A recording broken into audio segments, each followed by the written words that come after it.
Just like the street lights lit this town, like a fire in a blaze, gotta burn it down. Can't be afraid to leave this out. We got this far, don't know how. I see danger in your eyes. They know we'll burn down the night. Coming just like the sunrise. You know that we gonna light it up tonight. We gonna light it up, babe. Tonight we gonna light it up just like the sunrise. We gonna light it up.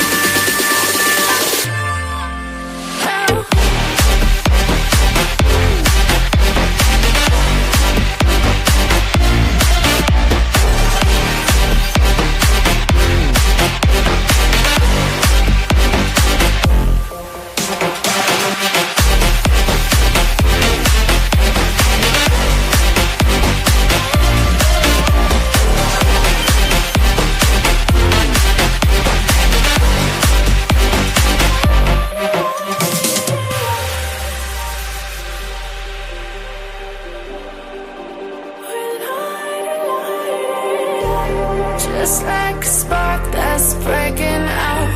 Can't make a stop, can't turn back now. We know that there's no room for doubt. No, we can't turn back now. I see danger in your eyes. They know we'll burn down the night. Coming just like the sunrise. You know that we gonna light it up tonight. We gonna light it up, babe. Tonight we gonna light it up just like the sunrise. We gonna light it up.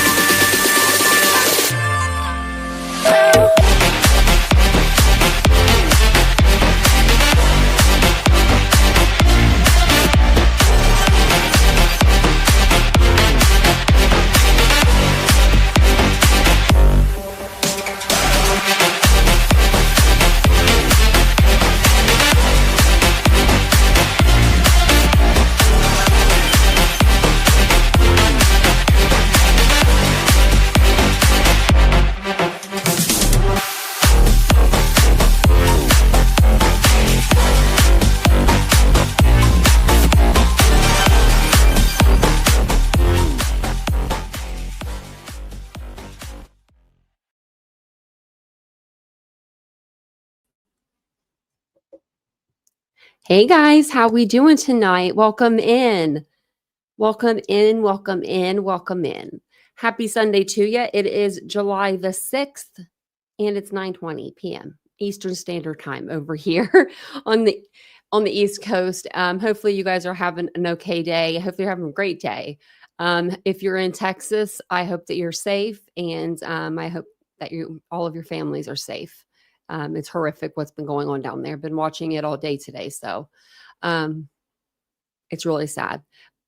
But tonight we're going to talk a little bit about Crystal Rogers, and I don't know why this keeps saying this. Let me see. This is weird. Like, it's so weird. Okay. It's like saying like the stream is being weird. I don't know. Anyway, so if I like pop out or pop in, let me know. It's StreamYard's being really weird today, but welcome in. Like I said, if you're new to the channel, my name is Tanya, or Titanium Built. Welcome in.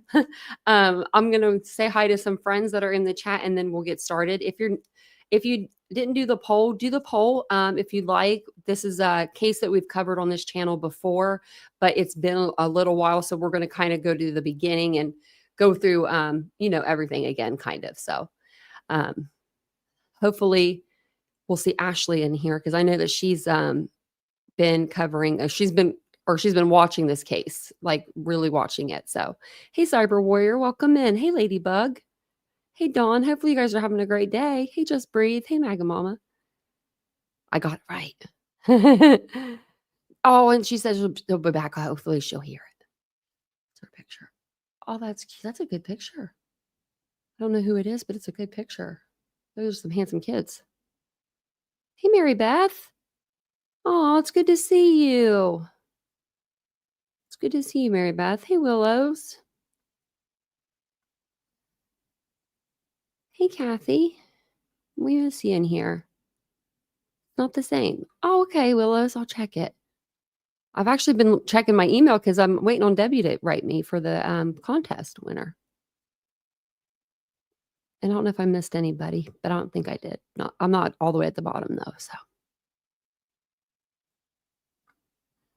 this case is actually 10 years old. Can you imagine that? I'm going to write that down because I have a little list of things to do that I want to do. Hey, baby girl. It's good to see you. Hey, Crystal. Did you have to work today, baby girl? Hopefully you had the day off. Got to cook dinner. Oh, and do some work on our laptop. Hey, Michael. I think I got everybody, but welcome in. Hey, DM.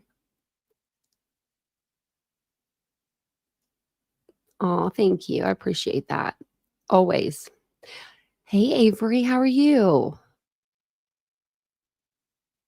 I was going to ask you, oh, shoot. Scarlett. How is Scarlett doing? Is she still doing lives at night? I've been wondering about her. I was going to pop in if she does because I'm after my live, I don't, I just kind of go I kind of go wherever, wherever the wind takes me, but if she's covering stuff, I'll go over there. Hey, Delana. Welcome in. Hey, to get to the ducking point. It's good to see ya. Hopefully everyone had a great Sunday. I did. I went to the pool for a little bit. She does? Oh, good. I'll go over there then. Oh, good. It's been a long time since I've been over there. Because I knew that she took a break. It's been a while, but I didn't know if she, if she ever came back to the platform. So, well, she's never my algorithm. That's so weird. I'm trying to get my algorithm back to like true crime stuff, but I watch a lot of like photography things. It's weird. I don't know. I like that kind of stuff. So, but I think Delana probably knows a lot about this. You've been living down the Bardstown. Oh, you've been the rabbit hole forever. Oh, it is. Hey, Majichi, it really is. This case, I remember when it first, like when she first went missing, it was 10 years ago. And I remember it because I was into true crime. And I think that it came into Ohio, like into our news, like it was on our local news. So I was watching a lot of it just like on the local news and stuff. I didn't get on YouTube and stuff back then. So I had no like idea. I don't even think YouTube was really a true crime thing back then. So I probably couldn't come to the app for questions anyway. But I did have a lot of questions. And so I did find a timeline, which I thought was pretty good. And then I thought we would go over some other stuff. So tonight we're basically going to start off with the timeline of events because this case has been going on for 10 years. There have been dozens of searches for Crystal, one conviction, 2 more defendants that are heading, in that direction. It looks like, if all, goes well. So there's 3 people that they are looking into. Brooks Houck is the first one. Actually, let me put their pictures up while I'm talking about them. So we got Brooks Houck here.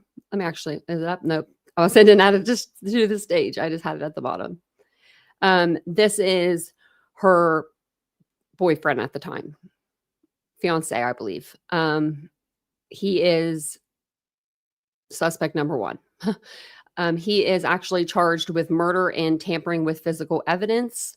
And then we have, let me see here.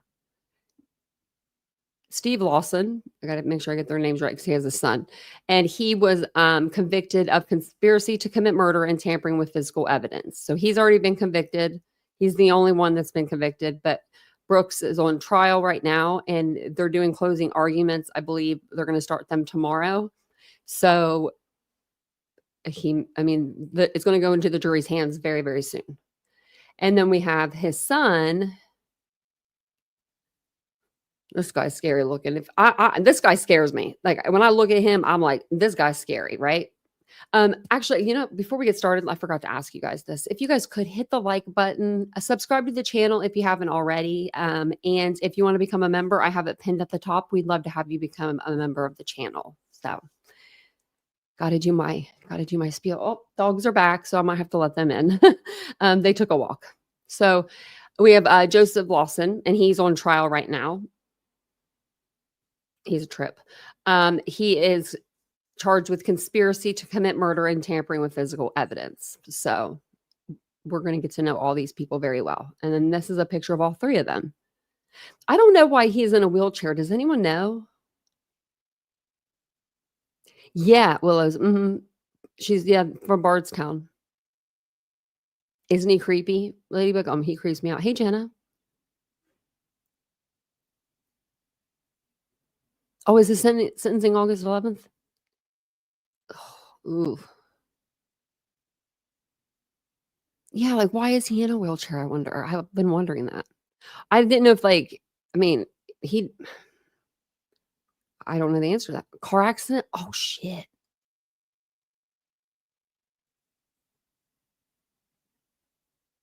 Oh, wow. Like, I'm so damn nosy. Is he able to walk? Could he learn how to to walk and he just doesn't? Or is he paralyzed? That's bad. That's karma. Oh my gosh. I don't care. I don't care what anyone says. I don't care. Woo. Oh, thanks, Jen. I appreciate you saying I'm your favorite channel. You can stay. Why are you leaving? Paralyzed. Oh, wow. He's like a sitting duck. If anyone wants to mess with him, right? I don't know if people mess. I don't know what the jail or the prison policy is if you're in a wheelchair. Like, do you not mess with the guy? Like, don't fuck with him, but I don't know. Maybe not. Okay. I didn't know. I didn't know he was in a motorcycle accident. For some reason, I thought it because I didn't see this picture until tonight, and I was like, oh wow, like he's still in a wheelchair. I wasn't aware that he was always in that wheelchair. I thought for some reason that the first picture that I showed you, I thought that maybe they this one because he looks so crazy that I thought maybe they had to restrain him a little bit or something. That's where my mind went. So checking out the streets tonight. Hey, squeaky wheel.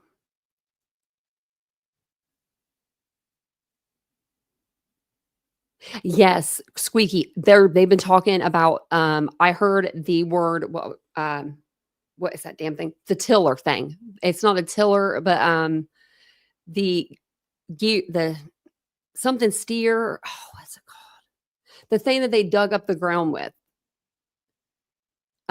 I heard that they might have used that in this case too. It's like a steer. Yeah, it's like something steer. Yeah, that's what it's called, lady. You're right.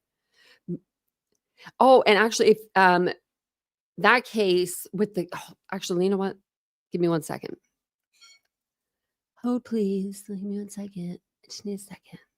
Oh my god, what was her name? Oh my gosh, I can't think straight. Okay, Moody. I had to think of her name. She hasn't been live forever. I think she put it on her. Okay, so I'm going to give you some breaking news just really quick about the Kansas City moms because we did cover that case and we still are, they've been kind of on hold with things. But I guess this afternoon, this was 3 days ago, it was confirmed that Jamie Beasley, remember the guy that Chad Cullum, he had rented the property from that guy. He died suddenly. But I guess it says Jamie Beasley had testified about his lease agreement with Cullum. So it helped the prosecution, establish that link between, him and that property. But they already have it on, video. So they may be able to use that still, even though he died. He might not be able to be a living testifying witness, but they have him on camera. So hopefully nothing else, nothing happens. But I'll let you guys know, and we'll probably cover that soon. I'm going to do like a case summary, like live, where it's a bunch of different cases. So um, I wanted to share this tab with you because this was like one of the first things I saw whenever I saw like Crystal Rogers' case. If it wasn't her picture, it was this flyer. And she is still technically missing. I hope that they find her. I really hope that they do. And I think that they're close. Like, I think that they're so close. Like, it's just, we'll have to see where they're at. But it just says here, that she was 5'9", blonde hair, blue eyes, 155 pounds. That's her picture. She didn't have a lot of pictures, like, on the internet ready for like, us to use. But, so July 5th, 2015, Crystal Rogers was reported missing by her mother after she had not been seen or heard from since the evening of July 3rd, 2015. So the same day that she was reported missing, her car was found abandoned with a flat tire at mile marker 14 on the Bluegrass Parkway in Bardstown, Kentucky. Her keys, phone, and purse were still inside her red Chevy Impala. Rogers is the mother of 5 children and is not known to go anywhere without her children.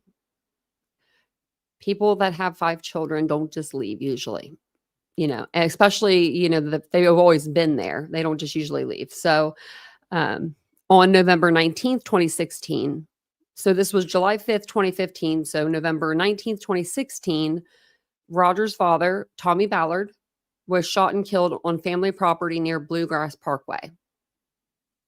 So they're connected. If you're thinking, are these two connected?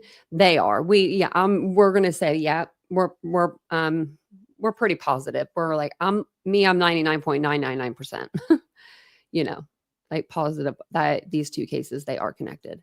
And then there's another picture of Crystal, which I wanted to pull that up because I thought she was so pretty. Okay. So let me exit off all these so I can get to the stuff that I wanted to show you. So this timeline here only went up to a certain timeline or a certain date. So I went ahead and I finished the timeline on just like a Google document. So I have this in my description. If it's not, I'll make sure I put this website in the description. So this is the timeline, and it's going to be the disappearance and the early investigation. We're going to read through this, and then I'm going to show you guys some highlights from the different court proceedings that they've had. I'm going to let my little doggy in because she's out there. I can hear them. They're going to bother me if we don't. So give me like 2 seconds. Thank you, Jenna, so much for gifting out memberships. Welcome in. Michael, Avery got one, Dana, Midwest, and Maggie. Welcome in, guys. I'll be right back. Okay. I think they left. Okay, we're gonna go ahead and roll with it. I think they walked away. I can't tell. Okay. If we're real quiet, maybe they won't know. They don't ever do anything bad. Thanks again, Jenna, for gifting 5 memberships. That means a lot. Thank you so much. So it's the timeline here. It says family life and relationship with Brooks Houck.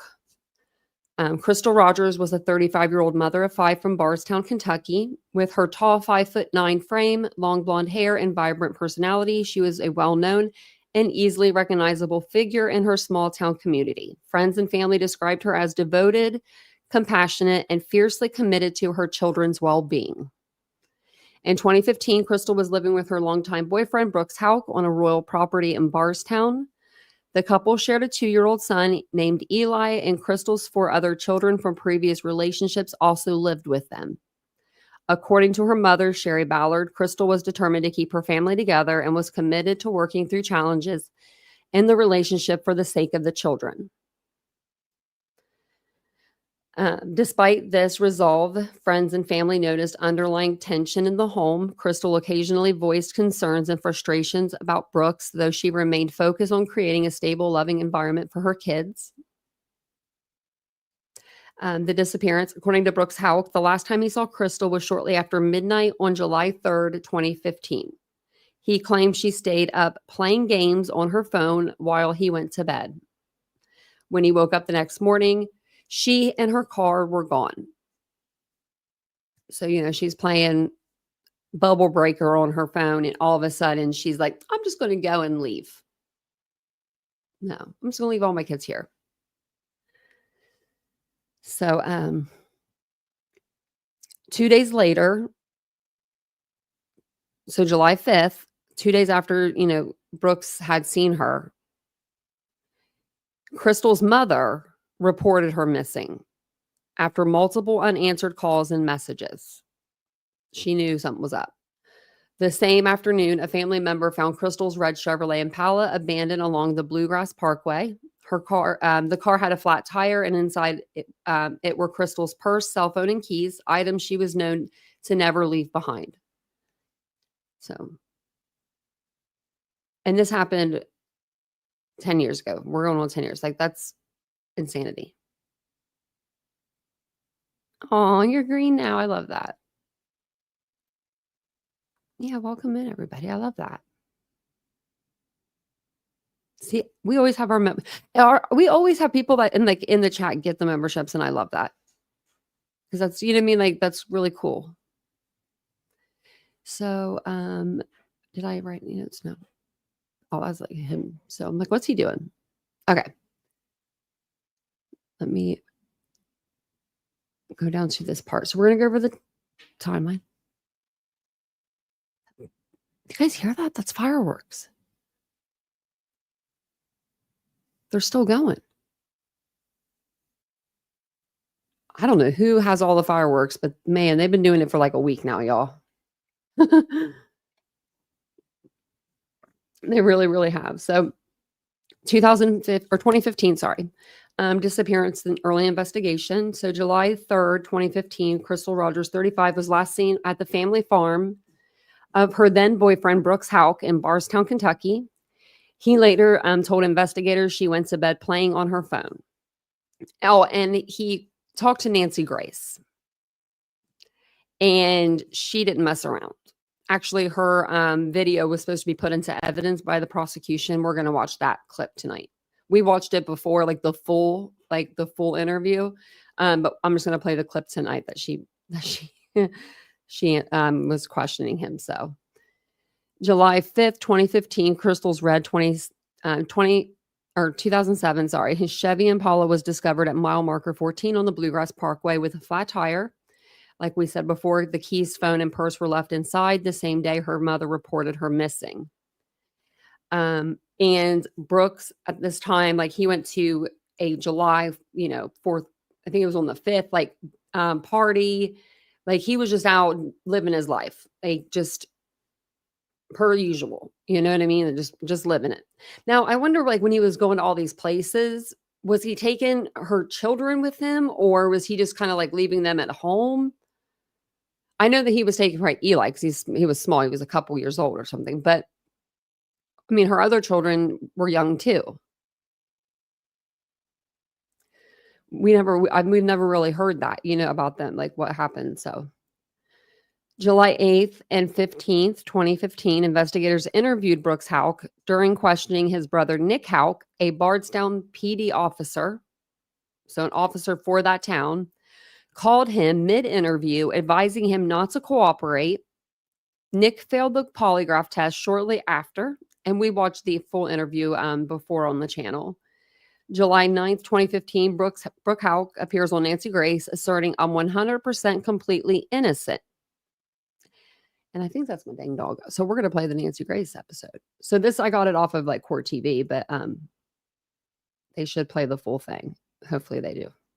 Because I was like kind of listening in. So yeah. And Nancy, like, she looks so like much younger here. Grace episode. Prosecutors are talking about. We'll go back a little bit. Lexington reporter Lee Searcy. We'll let the dogs in. Mr. Houck, thank you for being with us. This is the Nancy Grace episode prosecutors are talking about. It's from July 9th of 2015, just a week after Crystal Rogers vanished. She asked Brooks Houck about why he never reported Rogers missing when he first realized she was gone. So, Brooks, you go to bed and she's still playing games on her phone. Next morning around 8 o'clock, you notice that she's missing. Did you report her missing? No, ma'am. Why? That is a great question, and one that I definitely want to hit the public and the media. Houck said he wasn't alarmed in, quote, any way, shape, or form, then touched on the couple's rocky relationship, saying that Rogers would often go to a cousin's house to get away. We have had a stress relationship at times. And one of the ways that Crystal has always chose to cope or to deal with that is by going to a young woman's named Sabrina, that is her cousin. And that's what he told police in an interview a day earlier. But during the episode, Roger's father, Tommy Ballard, said he knew of only one time that Crystal went to her cousin's. Prosecutors haven't revealed what, if any, the significance of this episode is in the case, but it was entered in all three defendants' files. Houck's and the father and son, Stephen and Joseph Lawson, who are charged with conspiracy to commit murder. I wish they would have played the whole thing. Let's see. Because I think she wait, maybe this is it. Okay. Let's try this one. To her parents, Tom and Sherry Ballard, her This should be it. boyfriend that she lived with. They're in their 3-bedroom suburban home. Brooks Houck is with us. So, Brooks, you go to bed and she's still playing games on her phone. The next morning around 8 o'clock, you notice that she's missing. Did you report her missing? No, ma'am. Why?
Sorry, guys. Oh my gosh. Hold on. Wow. Okay, I'm so sorry. No, I couldn't find you. Like my computer, I have a MacBook. I don't know. You just went away.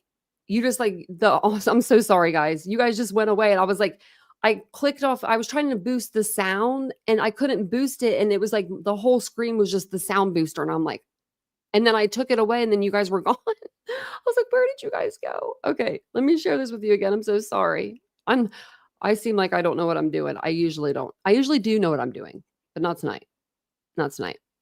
Okay, let's try this again. Joining me right now, in addition to her parents, Tom and Sherry Ballard, her boyfriend that she lived with. They're in their 3-bedroom suburban home. Brooks Houck is with us. So, Brooks, you go to bed and she's still playing games on her phone. The next morning around 8 o'clock, you notice that she's missing. Did you report her missing? No, ma'am. Why? That is a great question, and one that I definitely want to hit the public and the media. I was not in the least little bit alarmed in any way, shape, or form. We have had a stress relationship at times, and one of the ways that Crystal has always chose to cope or to deal with that is by going to a young woman's named Sabrina, that is her cousin, her dad's brother's daughter, whom she's very close to. And she spent the night there on several occasions. When you say several, yeah, do how you many? mean 1, 3, 20? Love her. In the neighborhood of 4 to 6.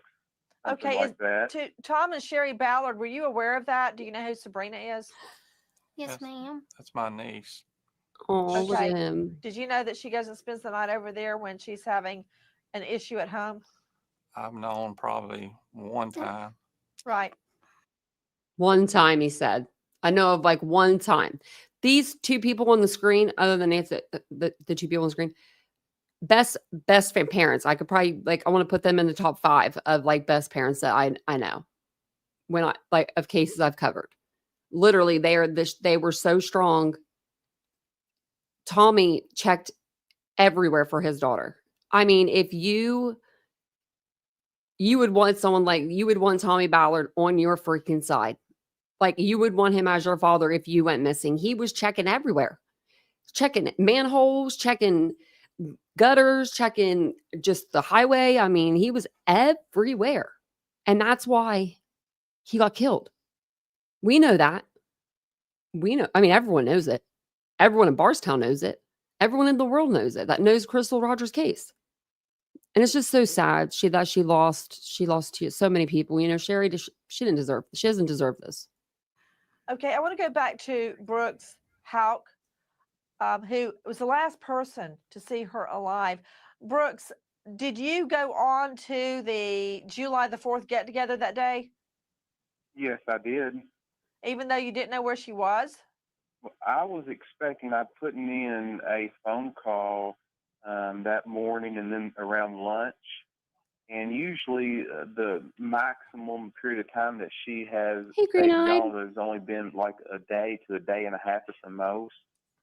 And as a result of that, I thought that she would. Did you try to call her? Us. I'm sorry, I didn't hear you, ma'am. Did you try to call her during that time? Not while I was there. There at the 4th.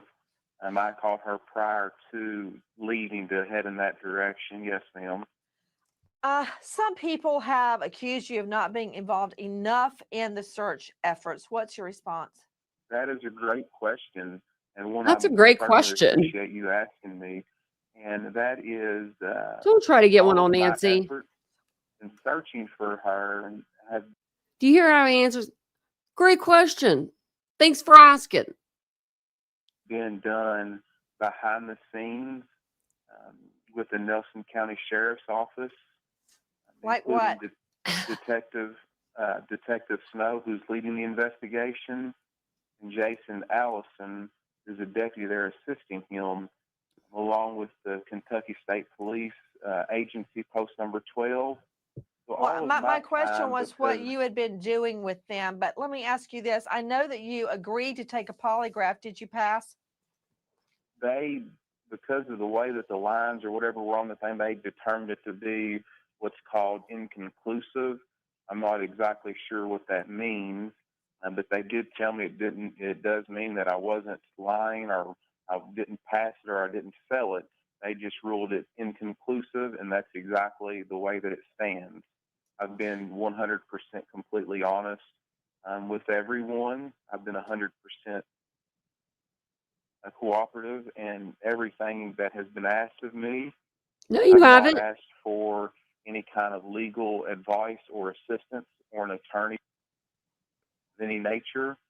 I'm 100% completely innocent in this, and I have exhausted my efforts with the law enforcement agencies to gather all the facts necessary to allow me to have a clean name again. And that's very important to me. I have not responded to a lot of the negativity and all this animosity because I want the emphasis to remain on Crystal's safe return home, and that's where I want it to stay focused in that area rather than dealing with any of the animosity. I never saw him actually search, not one time. Now that I think of it, not one time. Hey, Claw. Hey, Katie. Yeah, but your brother Nick sure found this Polly. Yeah. And then they found the weapon. They found the gun that out of five out of the 6 things that they need for a comparison to make it like an absolute the same thing. They got 5 out of 6 of them or something like that. I mean, that's pretty good. So he's next. I mean, I think he's going to be next. I think after they prosecute Brooks, Nick should probably watch his back. And and the mom and the grandmother. I mean, I don't know. The whole family could just put them all in there together, right? They could have their own wing, have their own unit. I mean, look at the Wagner family, in the Pike County murders. They took out 5 people, took out 8 people in one night. Oh, and left the babies. Oh my gosh, it's so sad. So July 9th, 2015. So this is just like 6 days after she goes missing. Brooks appeared on Nancy Grace, asserting he's 100% innocent. Mid-July 2015, Nick Houck, which is his brother, that was the Bardstown police officer, he fails his polygraph. A detective tells him the questions you're having problems with are the questions about Crystal. So July 24th, 2015, multiple searches conducted at the Houck property. October 16th, 2015, Crystal was officially presumed dead, which is crazy to me because that's pretty short, right? July, August, September. 3 months? I don't remember them saying that they're presuming her dead. Hey, Trips, you're welcome. Yeah, Crystal, I do too. I do too. I think they will be. I think that it's just, you know what I mean? Like they're just picking them one at a time or something, picking them off. But it says Brooks was named a person of interest and Nick was fired for interfering in the case.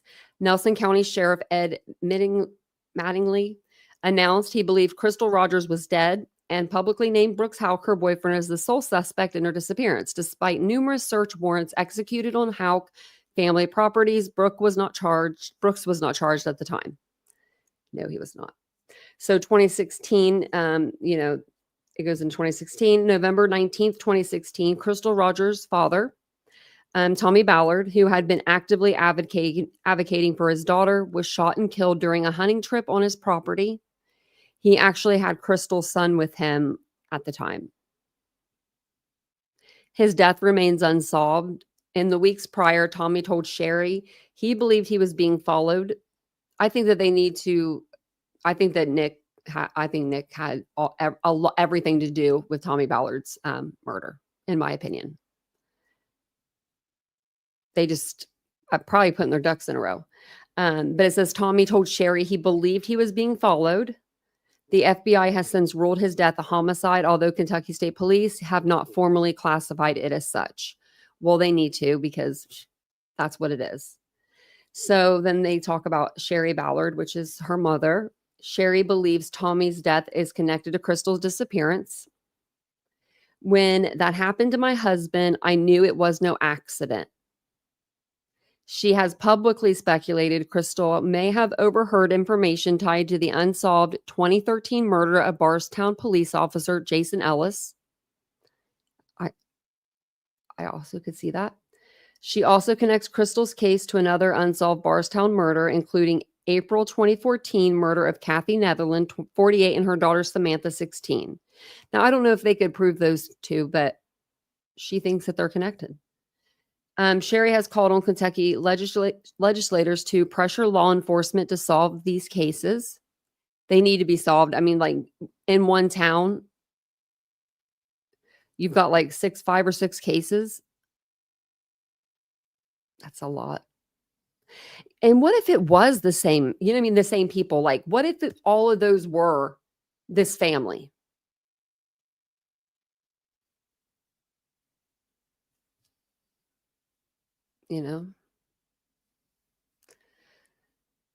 Sherry is one. Yeah, Sherry's so strong. Yeah. Very strong. Especially because she had to be strong for so long before she's getting her justice now, but she's still not getting her daughter back yet. Right. And I think that's what she needs. That's what she deserves. She deserves something, like at least knowing where she was. If they did do something to where she just is nothing, nothing to recover, but she needs to at least know where she is, and who knows, they could have moved her, like what if law enforcement checked one area And then because they have so much property and such a vast amount of property, what if like, they waited weeks, months, year, and then they moved her to where they had already looked, I don't know. But Brooks Houck theft arrest, June and July 2018. So after years of silence, Brooks gave a brief interview to WDRB stating, "I have been advised to ride the wave and keep on keeping on. And that's what I've done, and it's worked out great this far." The fuck? Nothing about Crystal. Just you. Me. July 18th, 2018, Brooks was arrested on 4 felony counts of theft for allegedly stealing over 20 bundles of roofing shingles from Lowe's in April 2018. What a gem. 4 felony counts? Well, how many 200 bundles? Wonder how much that is.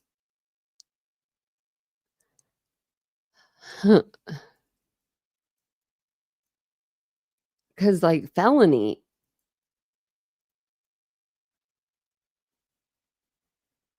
Okay, let's see. We're going to go to Home Depot for a minute. We're just going to go to the first shingles we got. We're just going to go to these. Oh, we got $42 a bundle. $44. Okay, so we'll go for the cheaper ones. I'm going to try these things. Now I got to go back. Okay. Don't know how to do math. You leave me alone. I'm just curious. I get curious over stuff like this. Sorry. $8,400. Oh my, no wonders. He didn't mess around when he stole that stuff. Wow. It says police seized 3 evidence bags and a computer modem from his home and was released on $25,000 bond the next day. Just probably should have made his bond higher. 2020 through 2021. August 2020, the FBI took over the investigation, conducting searches at multiple properties linked to the Houcks. August 2021, FBI digs at Woodlawn Spring subdivision developed by a Houck affiliate, yielded an item of interest. No, that wasn't it. October 2022, additional searches of the Houck family farm executed. When I say like a lot of searches, there's a lot of searches. So then indictments, January 2023, special prosecutor Shane Young was appointed by the Kentucky Attorney General. July 21st, 2023, a grand jury indicted Joseph Lawson on charges of conspiracy to commit murder and tampering with evidence. So he was the first one arrested, and he was indicted on June 21st, but he wasn't arrested until August 15th. Man, I'd be like, are they coming to get me or what? But he was arrested. And then September 27th, 2023, Brooks Houck is indicted for murder and tampering with evidence. He is arrested and remains in custody pending trial, but he's on trial now. Prosecutors reveal they believe the firearm used to murder Tommy Ballard was purchased by an undercover agent from Nick Houck, who used a fake name.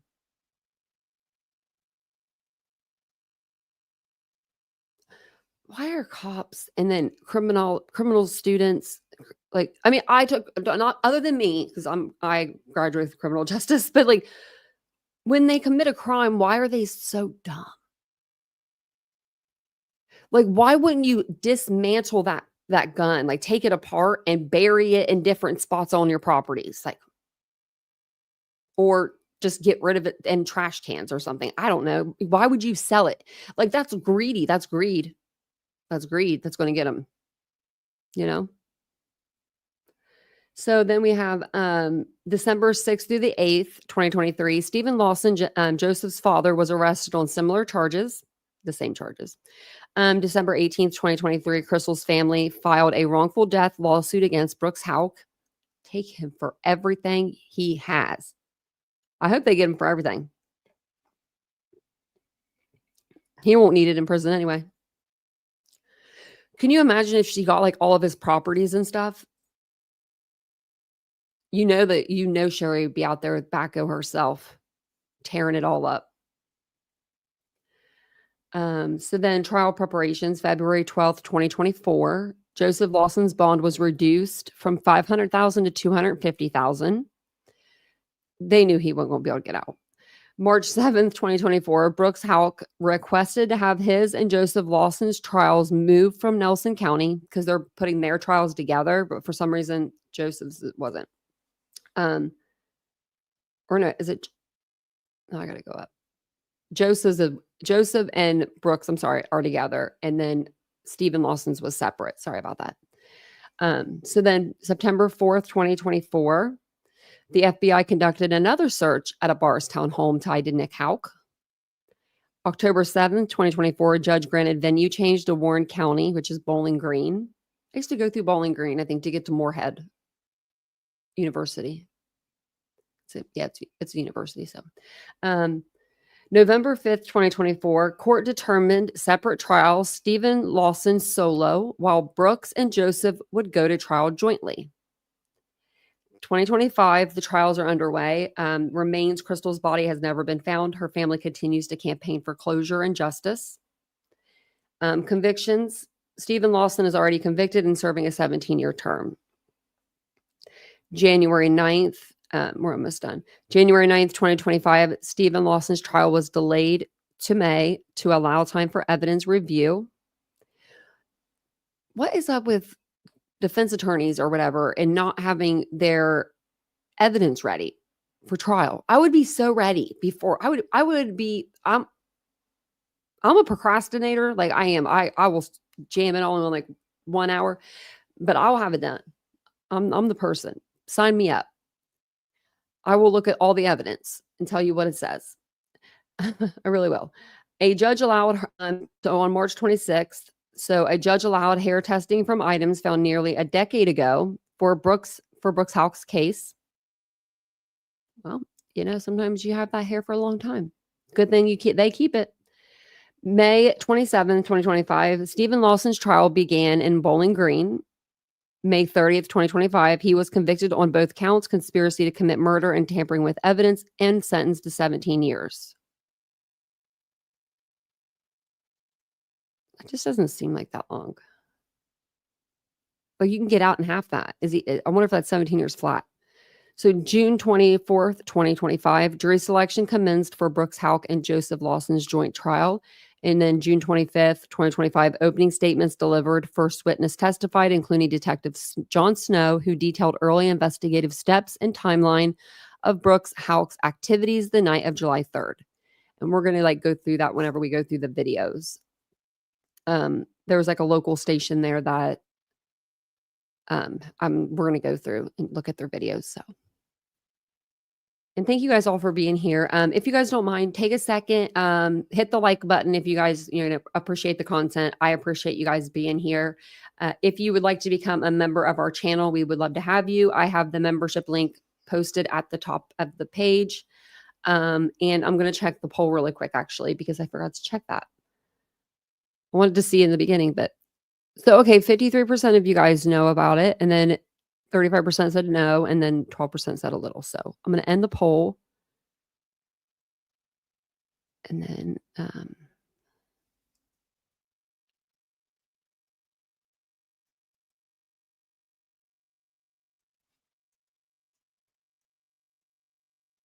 okay. Thank you guys for being here. So I have this, the rest of the document here on my Google Docs. Let me see. Oh, wait, why am I doing this? I didn't mean to do that. Okay. Wish I could make this bigger. There's probably a way right here. Okay. That's better. Okay.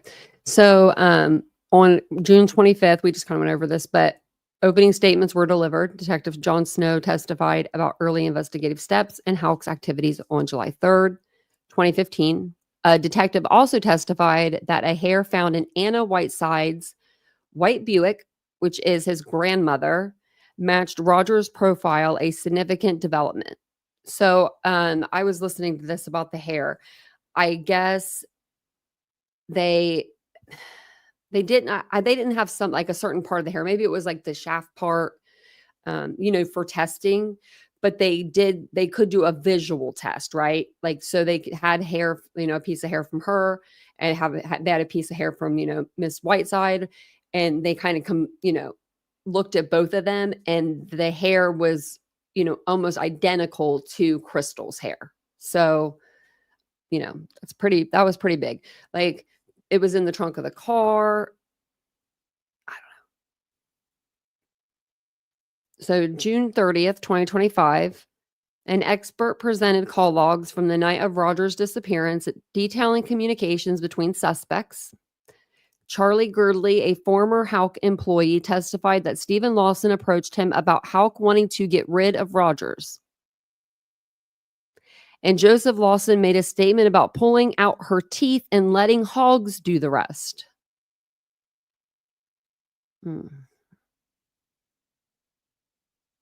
You have like to do something like that, right? Like, you'd have to have so much hate in your heart, just so much hate. July 1st, 2025, the prosecution rested its case, presenting evidence that Houck planned Rogers' murder with the help from Stephen and Joseph Lawson. An expert testified about Rogers' phone activity on July 3rd, 2015. And we'll hear about this whenever we get to the videos. July 3rd, 2025, defense witness testimony continued, focusing on inconsistencies in the investigation, including problematic interrogation techniques used with Charlie Girdley. Women's clothing was reportedly found under a driveway during a search, though details were unclear. July 4th, 2025, the defense rested its case. Judge Charles Sims denied a defense motion for a direct acquittal, stating there was sufficient evidence for a jury to find Rogers deceased. Closing arguments were scheduled for July 7th, with jury deliberations expected to follow. So that's what they're going to be doing tomorrow. And her body has never been found. And then, the related investigations, her dad, of course, Jason Ellis, who was killed in 2013, and Rosemary, it says, with suspected connections to Rogers' case. Nick Houck and Rosemary Houck remain under investigation as uncharged co-conspirators. So they could be charged as, conspiracy to commit murder. And I think that they should probably charge Nick with murder of Tommy Ballard. I'm just throwing that out there. I don't know. I'm not an investigator, but from what we've heard in the last 10 years, I think that's who did it. I also think that I suspect he probably had something to do with Jason Ellis's murder. I don't know if Brooks did, but I'm pretty sure Jason did. So this was the Nancy Grace episode. Okay. So this will be day 1. And these are kind of like short videos. So, but this is a local station that's there. WLKY. They are out of Louisville, Kentucky. So they've been covering the case. So we'll kind of go through their stuff. I think that everything here is what they say on the video. So I'm going to play the video first before I read it, because if I read it to you guys and then they just say it on the video, that'd be redundant, wouldn't it? So thank you guys for being here. I appreciate it.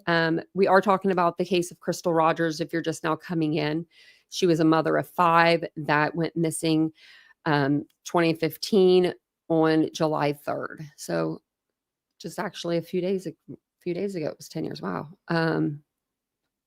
So I guess this is a good time to cover her case, isn't it? So she went missing. She's never been found. Her ex-boyfriend, husband, or fiance, I'm sorry, is on trial right now for her murder. Even though they have not found her body, they presume her to be dead. And they have already convicted 1 person, and now they have 2 people on trial, which they're about to start closing arguments tomorrow. So we're just going to kind of roll with it and see, what happens. I think personally, I think they're going to come back with a guilty verdict. I do. And I hope for Sherry that they do. Yeah, it's just sad. Okay, so I'm going to play this video here. And this is from It looks like June 24th, 2025. So this is like the first day. Highly anticipated murder trials finished its first day in Bowling Green today. A jury was just selected. They've decided the fate of prime suspect in Crystal Rogers' death, Brooks Houck, and his co-defendant, Joseph Lawson. Alexis Matthews is covering the trial for us. She joins us live from the courthouse with a recap of today. Alexis? Vicky, this entire first day was spent selecting the jury, and the now 15-person jury is comprised of 8 men and 7 women. And it gave insight into not just how meticulous this estimated 10-day trial is expected to be, but just how high profile the Crystal Rogers case is. Now, right off the back, it was clear that many of the more than 100 potential jurors who were summoned had knowledge of Rogers' case, whether through news coverage, true crime podcasts, documentaries, or hearing everyday people discuss it in conversation. Now, this effort to secure a fair and impartial jury today prolonged the voir dire process, and a clear difference from Steve Lawson's 4-day trial. The judge and attorneys grilled potential jurors, and prosecutors over-explained that this is a circumstantial evidence case, saying it's a no-body homicide.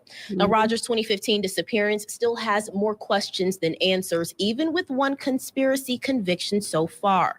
But we learned there are nearly 50 potential witnesses that could testify in this trial, and those answers could come from those set to take the stand in the murder trial. Now, it's unclear if jurors will hear from Houck and Lawson directly, like they did Steve Lawson, who testified in his own defense and was found guilty on conspiracy and tampering with evidence charges last month. Now, we were able to see that Brooks Houck and Joseph Lawson were included in the voir dire process. They sat without saying anything next to their attorneys, both looking in plain clothes, with business professional clothes on and pretty clean cut. Also, the Houck and Rogers family we saw were in court today. We were with them as media in the overflow room watching this jury selection process all day. And now that that jury has been sworn in, we'll hear opening statements first thing Wednesday morning. Live in Warren County for you tonight, I'm Alexis Matthews, WLKY News. Those people ain't right. I can't believe they brought Eli. Did Crystal's mom ever get, did she ever get custody of him back? Like ever get visitation? I forgot about that. I don't know how I could have forgot about that, but I did. She did. Or yes, that they took him into court. Because if she doesn't have like any rights to him or whatever, and like they brought him into court, I feel like that's taunting her. No, so they're taunting her. They're taunting her. Like, look what we have. Do you know what I mean? Man, that is so sad for shit. Oh man, those people are just trash. That family is awful. Keeping her grandbaby from her too. I mean, man, like how low can you go? This is really looking like Pike County murder stuff. I probably do. Trips, I probably do. Her eyebrows were really nice though. I'm like, dang. I think I did something to mine over here. It's like either getting gray or just like I might have plucked them a little too much.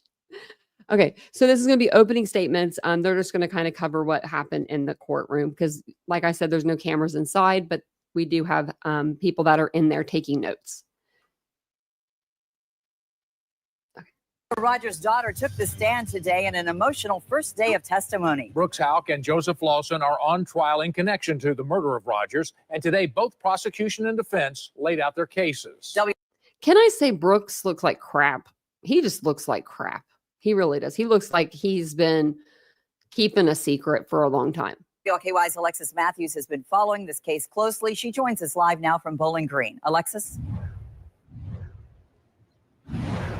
Vicky, Rick, good evening. And while the biggest question of what in fact happened to Crystal Rogers was not answered during openings, jurors were told that evidence shows something happened and that Brooks Houck and Joseph Lawson were allegedly involved. Here are some of the highlights from day 2. Now, the prosecution kicked off opening statements telling jurors to use their common sense when hearing the evidence in this case. And for nearly an hour, They targeted Brooks Houck, yet the first name out of prosecutor Jim Lasowski's mouth was Rosemary Houck, Houck's mother, and an alleged co-conspirator in Rogers' disappearance. Oh, she did some. Who is I could not tell. charged. Now, in openings today, prosecutors said prior to Rogers' disappearance, Rosemary Houck asked someone to get rid of Crystal. And today we learned on July. The mom was probably trying to hire somebody, you know what I mean? Like, because she probably didn't want her baby boy to be involved. And then he was probably like, I'll just do it myself. I'll save the money. I don't know. But I could believe that the mom tried to reach out and get somebody to do it. July 3rd, 2015, Houck and Crystal had plans for a kid-free romantic evening that never happened. They ended up at Houck Family Farm for hours with their son, and Rogers has not been heard from since. Now, what prosecutors did not do was explain what transpired while at the property. The defense used that to their advantage, claiming the prosecution's case is weak with no physical evidence proving a crime. They point out that there's no body, no witnesses, no weapon, or no crime scene. They also argue that Houck and Lawson were charged based on theories and assumptions rather than evidence and facts. Now, because no cameras or audio are allowed in the courtroom, I'm going to go ahead and try to paint the picture. Now, media has assigned seats, and mine is directly behind Brooks Houck on the defense's side of the courtroom. And directly in the row behind me is the entire Houck family. Now, on the opposite side of the courtroom is Crystal Rogers' family, who, like the last trial, where they put the news in front of the family. I guess so we can't turn around and talk to them. wear pink every day in support of Rogers. Now, with day 2 in the books, tomorrow will mark day 3 of this murder trial, where we're expected to hear more witness testimony. Live in Warren County for you tonight, I'm Alexis Matthews, WLKY News. Ryan's daughter took the stand today in an emotional. She was really pretty. I think we're going to hear a lot from her. I have a feeling, because I was watching some of these earlier and it was all her for the most part. So I'll share this one. So this is going to be day 3. But yeah, this trial is only 10 days long. So it's not very long. I mean, if you think about Brian Koberger's trial was going to be 3 months, right? Even though this case is 10 years in the making, I'm kind of surprised that the prosecutors could bring, you know what I mean? Like such a like if it's like a solid case, right? And you know what I mean? Without the body, I don't know. It's just so, it has to be so hard to, you know, try to get a conviction without having the body, because the body tells a lot of the story, right? Tells you like what happened, how it happened, you know, like things like that of that nature. But I guess they're using cell phone data to kind of just show where they were at and what they were doing that night. And that's not going to be good for them. Statements Brooks Houck made to authorities about Crystal Rogers' disappearance were the focus of trial today. Jurors watched Houck's 2015 interview with police. Alexis Matthews joins us live from the courthouse in Bowling Green. Alexis? Vicki, good evening. Today, jurors were shown an edited version of that 2-hour interrogation with Brooks Houck and lead detective on the case, Jonathan Snow. And I can tell that they were paying very close attention to what Houck said and what he did. And that's exactly what both sides want this jury to do. Now, in the interview, Brooks Houck wrote a detailed 8-page written statement about what he did July 3rd, 2015, the day that Crystal Rogers went missing. But it was what he's seen doing before then that raises questions. Houck is seen adjusting something in his pocket that Detective Jonathan Snow later identified as an audio recording device. Snow testified Thursday, had Brooks just asked him, he would have let him record the interrogation, which for prosecutors' case can paint Houck out to be sneaky or that he had something to hide. Now, the defense yesterday during opening statements claimed that the Houck family had trust issues because of this entire tragedy. And that's why they recorded any conversations with law enforcement. Now, also during the video, which was made public a few months after Rogers vanished, jurors heard Houck talk about the fact that Crystal sometimes went out with friends and she stayed out partying late. So it was not uncommon, nor was he concerned when he didn't see her home the next morning. They also watched Hal take a phone call with his brother, Nick, who advised him to leave that police interview. Now, so far, more than a dozen witnesses were called to the stand, barely putting a dent in the nearly 50 people who could testify and could be called to the stand in this trial. Now, we'll be back tomorrow as the Crystal Rogers murder trial reaches day 4. Live in Bowling Green for you tonight, I'm Alexis Matthews, WOKY News. It's going to play again, probably. What day was, I forget what day we were on. Okay, I got to look at her outfit. I think that was day 4.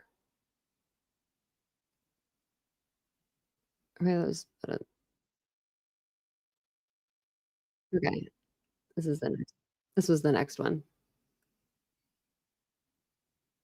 Okay, so now we're on day 4. Okay, let me switch it to here.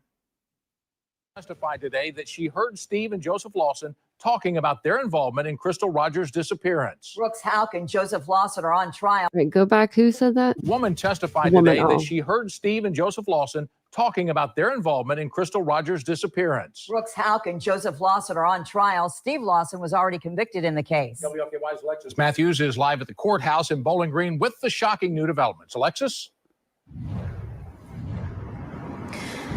Vicky, Rick, up to this point, Brooks Houck has been the focus of this trial as the prime murder suspect. But 4 days in, and co-defendant Joseph Lawson is no longer in the background, as a witness on the stand said that she heard from Lawson that he and his father helped move Crystal Rogers' body.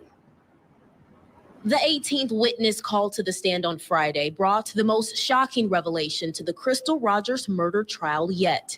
Heather Snellen, Steve Lawson's ex-girlfriend, testified that she overheard Steve and Joseph talking about moving a body at Houck Family Farm with a skid steer. That's what the skid steer.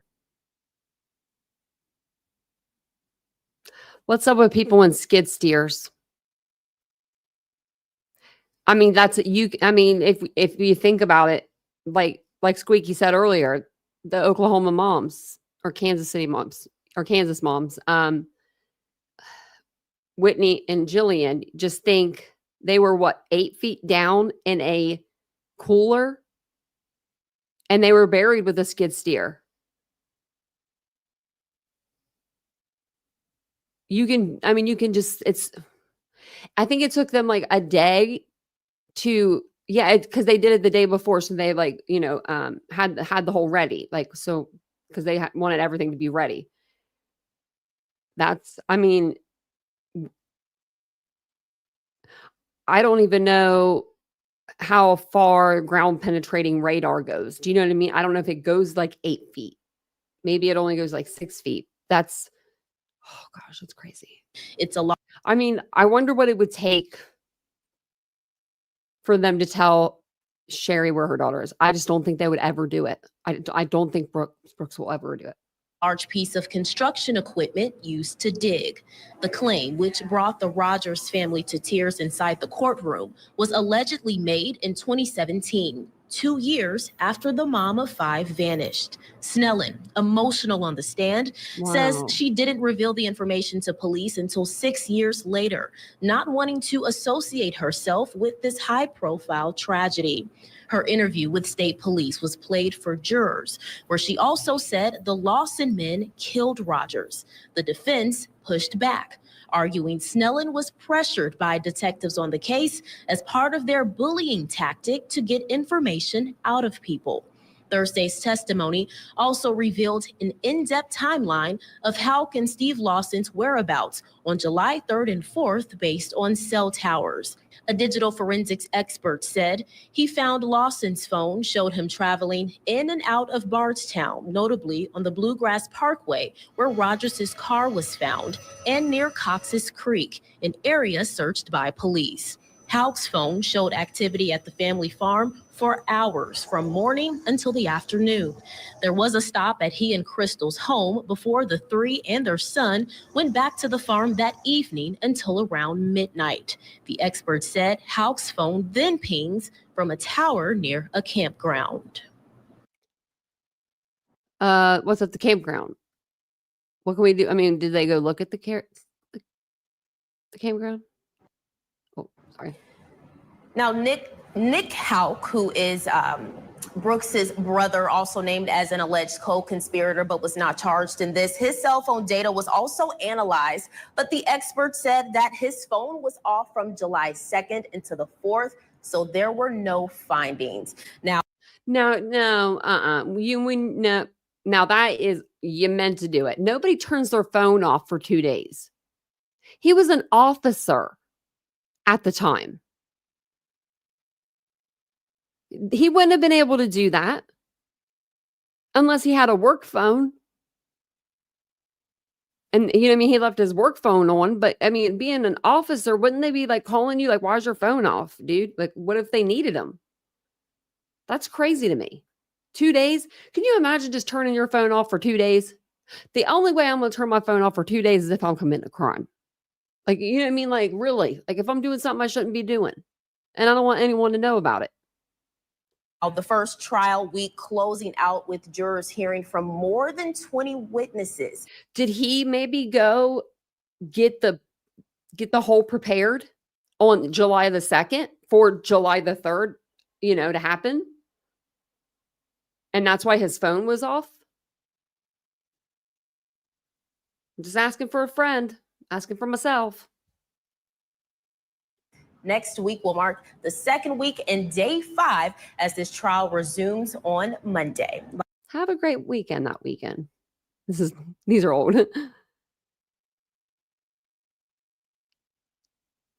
Happy birthday, Kevin.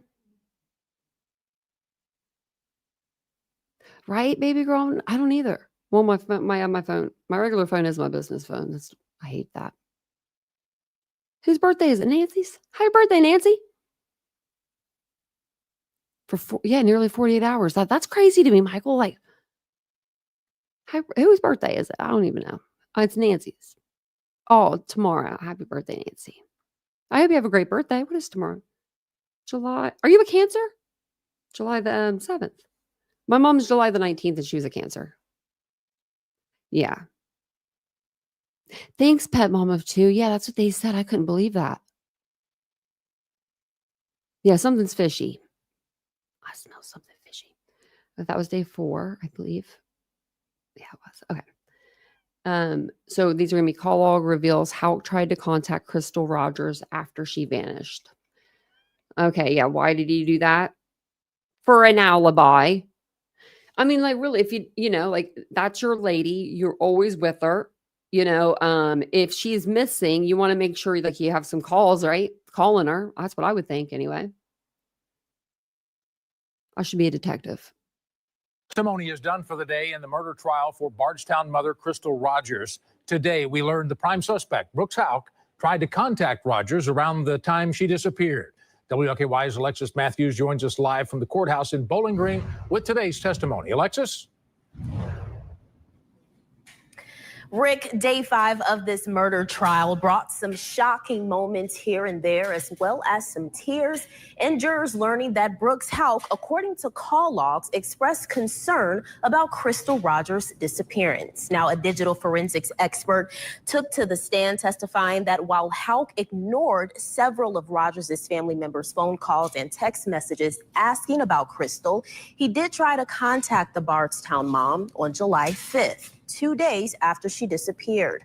One text read, "Everyone is worried sick. Please call me back." Now, the whereabouts of Houck, Stephen Joseph Lawson, and Nick Houck, his brother, were also the focus of today. Oh, there he is. Nick Look at Houck's him. ex-girlfriend. Oh, look at him. He hasn't changed a bit. He just looks worse. He's finally losing that hair. Just give it up. Give it up. Give it up, Nick. Give it up. Just, it's gone. It's going, right? I know it's hard to lose your hair as a man. My brother did it. My brother lost his hair at 16. But at some point, you just got to say, okay, I'm going to be bald, right? He is a bit more bald, isn't he? He definitely is. I mean, he looks older. He looks different. I mean, Of today. Nick Houck's ex-girlfriend, Amber Bowman, testified how odd it was that she was unable to reach him on July 3rd, 2015, but he randomly reappeared the next day. Also she said that was his ex? Want to mention how odd were also the focus of today. Nick Houck's ex-girlfriend, Amber Bowman, testified how odd it was that she was unable to reach him on July 3rd, 2015, but he randomly reappeared the next day. Oh, no, he didn't. Oh, yeah, no, Something's fishy. Something's weird, because you know that when you're in a relationship, normally if you're in a relationship, you talk to each other every day. Or you're with each other every day, right? Maybe you live with each other. I don't know if they were living together or not. Probably, it doesn't look like it, but her account is, I couldn't get a hold of him all day on July the 3rd. And you know that she would have been trying to, probably, right? Because of July 4th festivities, right? Like, what are we going to do tomorrow for July 4th? Can't get a hold of him. And then he just pops up July 4th. Like, oh, here I am. My phone was just dead. Why didn't you charge it? Everybody has a charger somewhere. You know what I mean? That's crazy. I also want to mention more shocking claims made by another witness, Charlie Girdley, who testified in Steve Lawson's trial. According to him, Houck's mother, Rosemary, reportedly said it would be better off if Crystal were gone, while Joseph Lawson, talking about Crystal's car, allegedly said he would bury it with a skid steer and nobody would ever find it. Now, on the topics of cars, another new witness today was at the Houck family farm property the night of July 3rd. Apparently, he was raccoon hunting. Now, he testified he saw a white car on the property that was later identified as Anna Whiteside's car, and that is Brooke Houck's grandmother. Now, she sold the car, but it gets interesting because she a hair sold it. was found inside that trunk. Why did you sell your car, Whiteside? Old people don't sell their cars. No, old people have the same car forever. I swear. They'll have like a 1975, car, and it'll look like it just came off the showroom floor. You know what I mean? I feel like older people, they just keep their cars. My grandmother did anyway. She never sold her car. She gave her car to like my aunt and then got a new car. But that's because her car was just, getting older. But it still looked brand new. And I think she sold it for a reason. Similar to Crystal Rogers. Now, it was that horrific detail that sent Rogers. Let me go back a little bit since you guys that trunk, and it was similar to Crystal Rogers. Now, it was that horrific detail that sent Rogers' family running out the courtroom, hysterical, in tears. Now, Tuesday will mark day 6 of this murder trial, as jurors have already heard from a total of 33 witnesses, and more are set to come. Live in Bowling Green. 33 witnesses. Wow.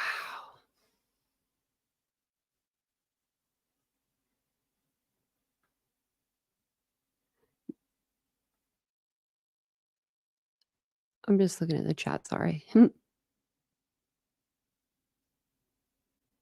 was looking at whatever everyone's sign was. No, there's no Libras in here with me. What the heck? What kind of chat is this? Your daughter's a Cancer in June. My mom was Cancer. She's like, I love the water. That's why. Her birthday was July 19th. So that's my cat's birthday. We don't remember. We knew he was like 6 months old when we got him. So that's what it was like in July. So we're like, we'll just make them both the same day. I think this is the next one. I think there's like one more after this one, and then I'll read you an article. You're a Libra, season D. I'm getting sick of holding all these other signs up, because we're supposed to be the balancing of all of them. Everyone needs to get their crap together. That's why I tell people all the time.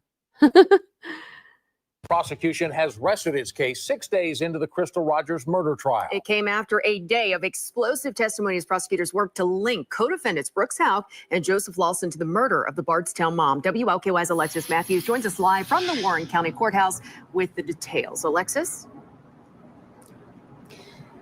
Jennifer, Rick, good evening. As we know, with no body, this murder trial is full of circumstantial and scientific evidence. And that was the defense's argument today in their motion for acquittal for Houck and Lawson, which the judge denied. And Judge Charles Sims' reason for that ruling is that jurors heard testimony that a dog detected the scent of human remains near the trunk of a car belonging to Houck's grandmother that was spotted on Houck family farm the night Rogers disappeared. Bum, bum, bum.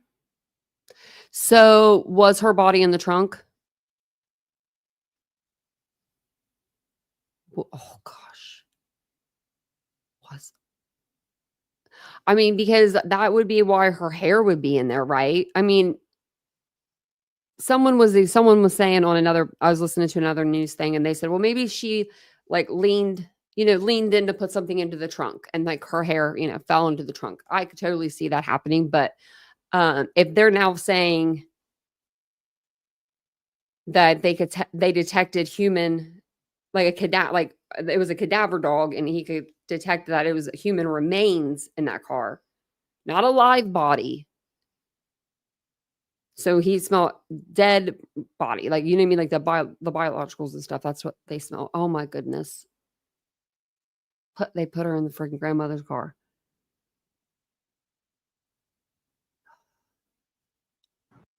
Wonder who drove the car out. I'm so curious. The joint murder trial for Bardstown mother Crystal Rogers heating up Tuesday with new witnesses, new claims against the defendants, and prosecutors resting their case.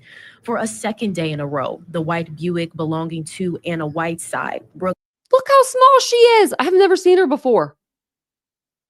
That's her? She does look like someone's grandmother. She looks like a golden girl. Do you think that she knew, like they took her car? Well, they'd have to get her keys from her, right? But maybe they snuck in and they were just like, hey, grandma. And they took her keys. Oh my gosh, grandma's going to get in trouble. Houck's grandmother was the focus. A canine handler testified that in 2016, his trained dog detected a scent of human remains near the trunk. All the way back from 2016, and Sherry and all them didn't know any of this? Wow. Yeah, and then they tried to get rid of it by selling it. Oh, did she pass away? Elizabeth, I didn't know that. I would say she looked older. Well, I'm kind of glad she didn't get in trouble. She looked like a golden girl. She did. This after jurors learned hair similar to Rogers's was found there. The mom of five's phone activity on July 3rd, 2015 was also told to jurors. It showed she played games and was on Facebook most of the night until her phone was manually shut off at 11:57. The timeline of that weekend continued with Steve Lawson's neighbor testifying that night he saw someone digging a deep hole and burning things. Okay, so where was the hole? Like, you know what I mean? So you can go back there and look at it. They might have searched that area. The most explosive testimony of the day was a conversation Steve Lawson's ex-wife claims she overheard in 2019, years after Rogers vanished. Rebecca Greer recalled Joseph Lawson talking to her daughter about moving a car, $50,000, and it don't need to be brought up. She confronted him about the remarks in which he said, if you want to know any details, you need to ask Steve. Her testimony ended with allegations of another statement made by Joseph during a fight with his dad. He reportedly said, you keep on, I'll let everyone know about this car and your involvement. They didn't look like they had a really good relationship as it is, but I mean, damn. Now, Brooks Houck is charged with the murder of Crystal Rogers, while Joseph Lawson is facing conspiracy for allegedly helping cover it up. Now, this week also marks the 10-year observance since Rogers disappeared, arguably making this trial and her loved one's quest for justice much more meaningful. Now, court has wrapped for today, and tomorrow will mark day 7 as the defense is expected to start calling their witnesses. Live in Bowling Green for you tonight, I'm Alexis Matthews, WLKY News. Thank you. I figured it was on one of the farms, but I wasn't sure if they knew like which one, and they went and looked at it. You know, they went and searched it and stuff because, wow. I hope that I hope they find like just, I don't know what would be left, you know, after 10 years if they did burn her, or, you know, that people were speculating that they fed her to the pigs, but there's no pigs on the farm, I guess. But I mean, either way, what would you give her? What would you like? What would you find? You know what I mean? At least you would know though, like where your loved one was. Like that's so terrible. I mean, like I feel so bad for her mother. I truly do. I think that was 7 that we just went. I don't know, maybe it wasn't. Let me see. Nope, we didn't. Okay. We have 2. Oops, we have 2 more. So let me share this tab with you guys. This is the testimony refutes prosecutor's evidence, defense expected arrest on Thursday. Let's see. The defense is now calling witnesses in the second trial of the Crystal Rogers murder case. First on the stand was the sister of Brooks Houck. He is the prime murder suspect being tried alongside Joseph Lawson in connection to the Bardstown mom's 2015 disappearance. WLKY's Alexis Matthews joins us live from Bowling Green with details of the trial's 7th day. Alexis. Okay, this is the 7th day. Jennifer Rick, that's right. Today, the defense began presenting its case, calling witnesses whose testimony contradicts the prosecution's evidence. And one of the first witnesses is Rhonda McElvoy, Houck's sister, who was not only proclaiming her own innocence in Rogers' sudden disappearance, but her brother's. On day 7 of Crystal Rogers' murder trial, the defense began to present its case to the jury, calling key witnesses. Rhonda McElvoy, Brooks Houck's sister, was one of the first on the stand Wednesday. An immediate bomb drop in her testimony happened as she affirmed that there are no hogs on Houck family farm, only little pink pigs. It appears to address a long-standing rumor that Rogers was fed to the animals back in 2015 when she vanished.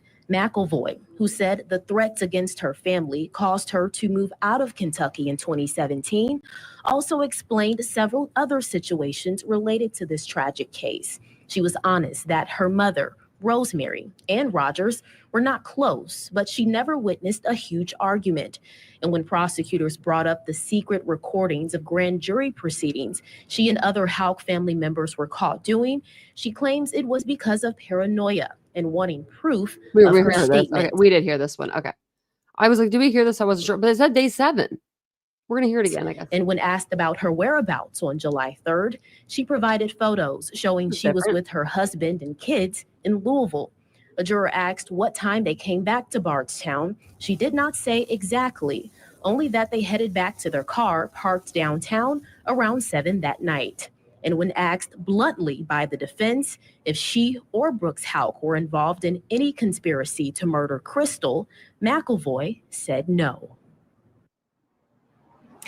And now that McElvoy has testified on behalf of the defense, the question now is, will her mother, Rosemary, do the same? Now, though all of today's testimony was related to Houck, surprisingly, Joseph Lawson's attorney kicked off the morning telling jurors that his client is collateral damage in this case, even referring to him as Joey, which appears to be a strategy to humanize him versus him being seen as a suspect in a murder trial. Now, court has concluded for the day with the defense calling 4 total witnesses so far, and more are expected tomorrow. We can also expect the defense to rest their case. In Bowling Green for you tonight, I'm Alexis Matthews, WLKY News.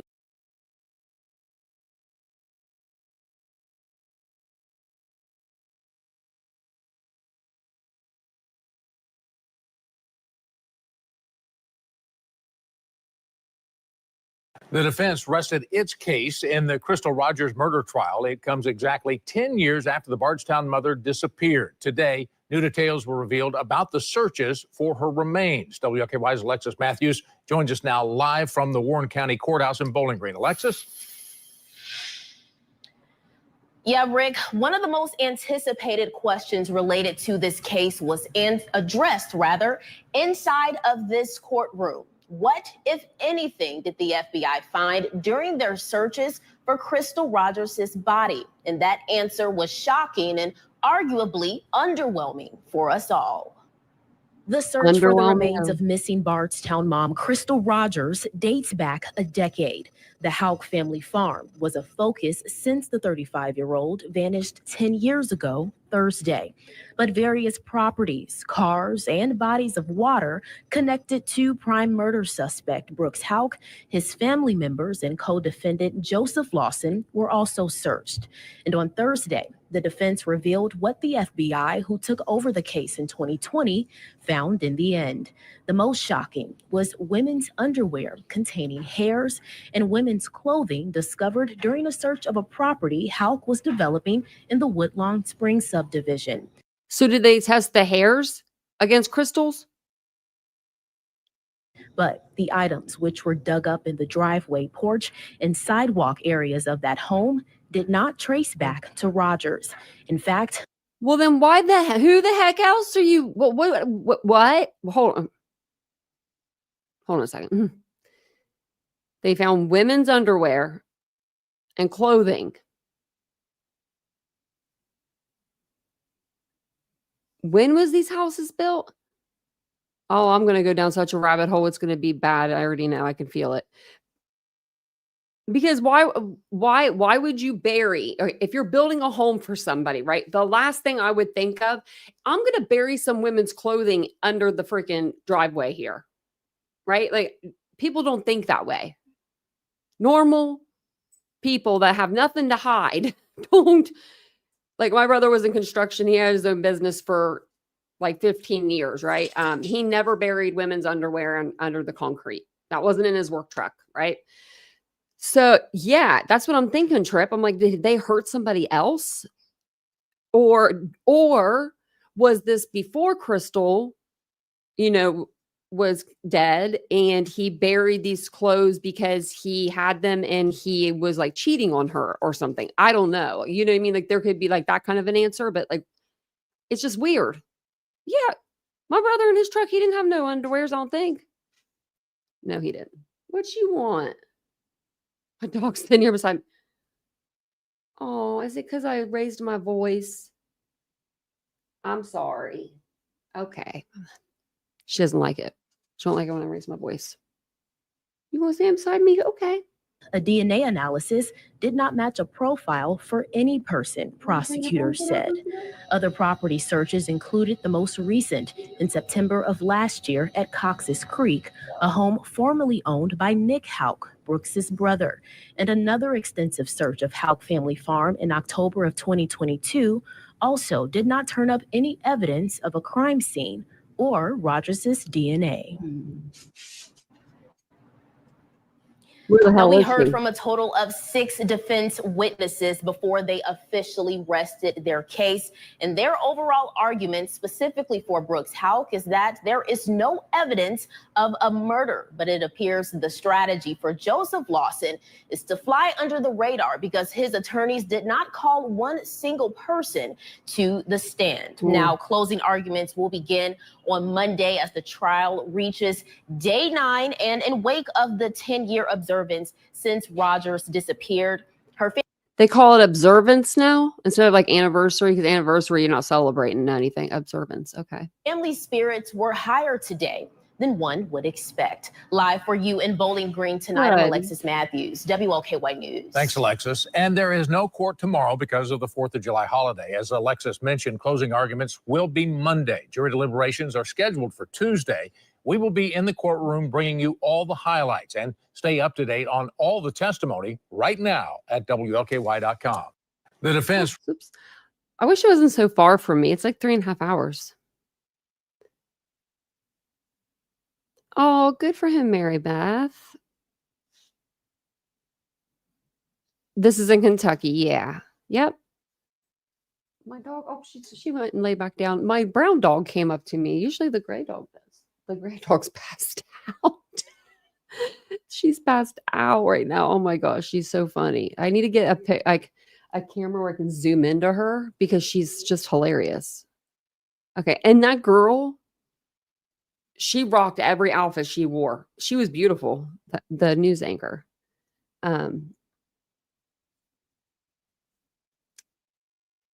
Because I was reading this, and this is from June 19th, 2024. So now I'm like, I'm confused. I thought this was like actually from this year, but it's from last year. And it says, dig site confirmed as possible location of body of mom of 5, Crystal Rogers, who vanished 9 years ago. It says may have finally found. Okay. Let's see.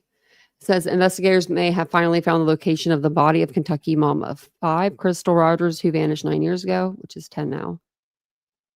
In November of last year, suspect Stephen Lawson told the police that he saw his son Joey Lawson and another man digging at a site near Cox Creek in Nelson County within a few days of when Rogers disappeared on July 3rd, 2015, according to a newly unreleased court document. Joey, who was arrested and charged with connection with Rogers' murder in September 2023, and the other man, Jeremy Thompson, who was using an excavator and burning large amounts of wood in a hole they dug. We heard about that. So it says they were instructed to dig the site by Jeremy's father, David Thompson. How many people would be involved in this, right? Like, you got so many different names. That's the burn site. Like, wow. I forget how many acres that they have. I forget how many, but it's a lot. The authorities have not yet confirmed whether any evidence was found. So, yeah. I don't know why they did this, but being on the property on numerous locations, Steve had denied that the skid steer had ever left the construction sites after Rogers' disappearance. In a previous interview, Steve Lawson cannot explain the change after being questioned. Okay.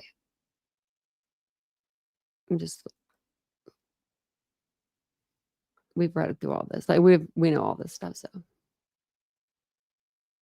crazy. David Thompson, the man who Stephen Lawson said had told Joey and Jeremy Thompson to dig at the suspected dump site, died in 2022. How convenient. Well, and I guess if he knew anything, he took it to his grave. I don't think I could. They did have little pink piggies, I heard. I think the sister said that they didn't have any like large pigs, but they had little pigs. I mean, I don't know if they have to be large pigs. But they said that he said he was going to rip her teeth out? What? Let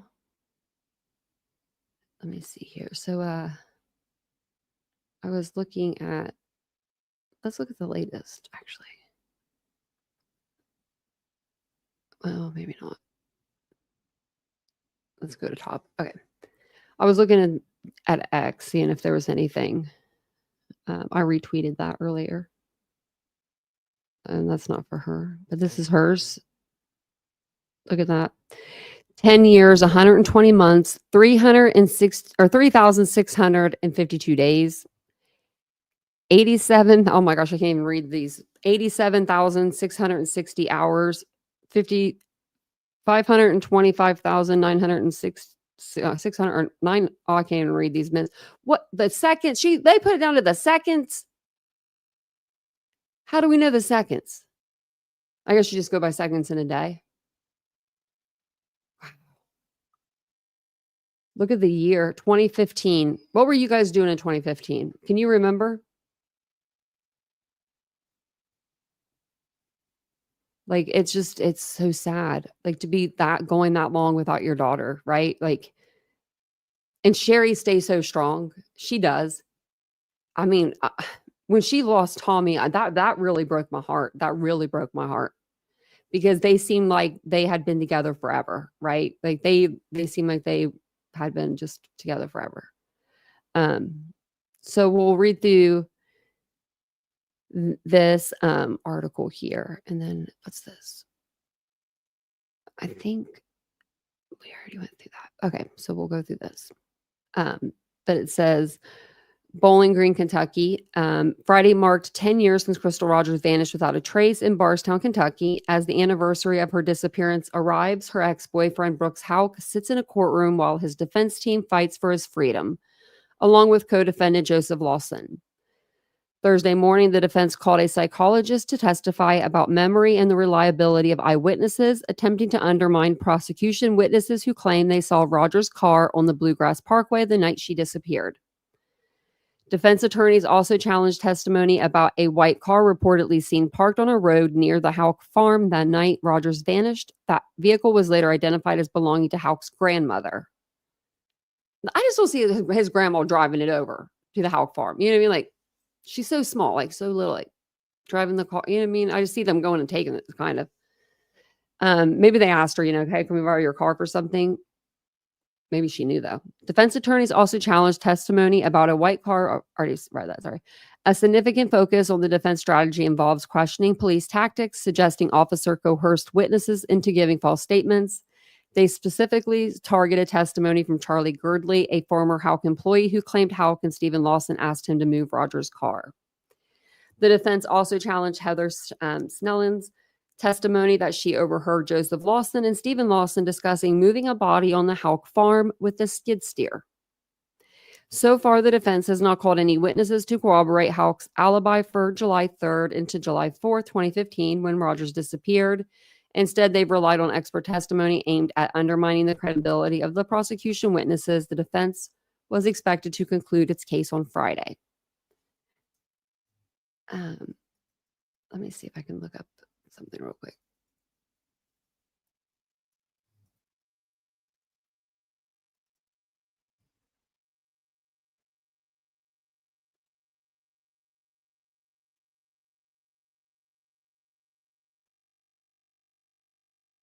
I'm trying to see, like,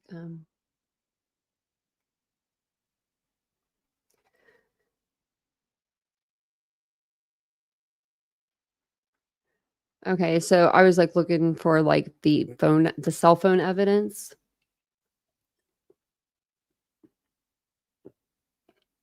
And it says that Crystal's phone was, it says prosecutors argued that Rogers' phone was turned off much earlier than Houck claimed, suggesting foul play. That, because they're suggesting that in general. So apparently her phone was turned off. He said it was like in the middle of the night or something, like midnight or later, that she was still on her phone playing games, playing these, games on her phone. So Brooke Houck's cell phone data places Houck at the family farm and near the area where Rogers' car was found, contradicting his initial statements. So, Stephen Lawson's phone records of Stephen Lawson, Joseph Lawson's father, were used to show he was not in the area of the Bluegrass Parkway where Rogers' car was found. Nick Houck's phone records indicate Nick Houck's phone was turned off for a significant period around the time of Rogers' disappearance, 2 days, a fact that has been highlighted by the prosecutors. The attorneys have discussed the potential use of cell phone triangulation,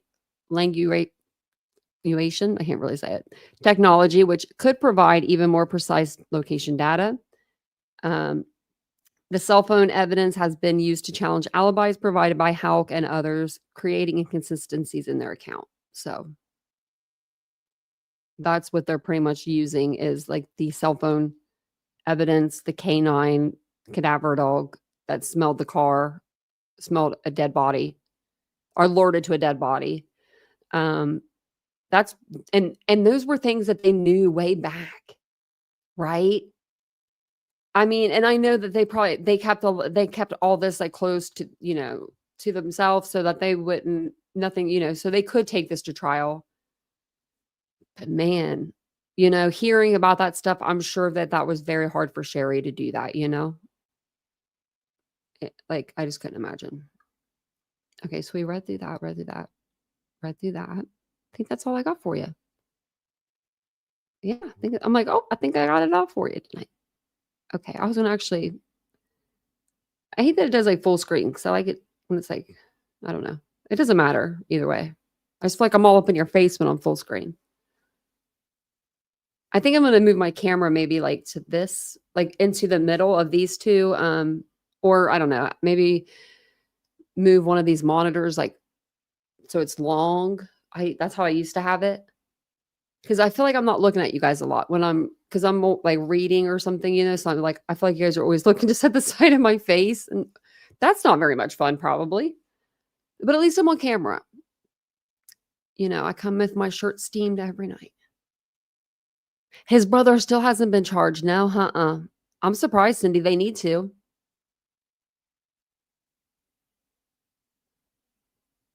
You guys all have a bunch of babies. I don't have any. No babies. Seen a lot of kids at the pool, though.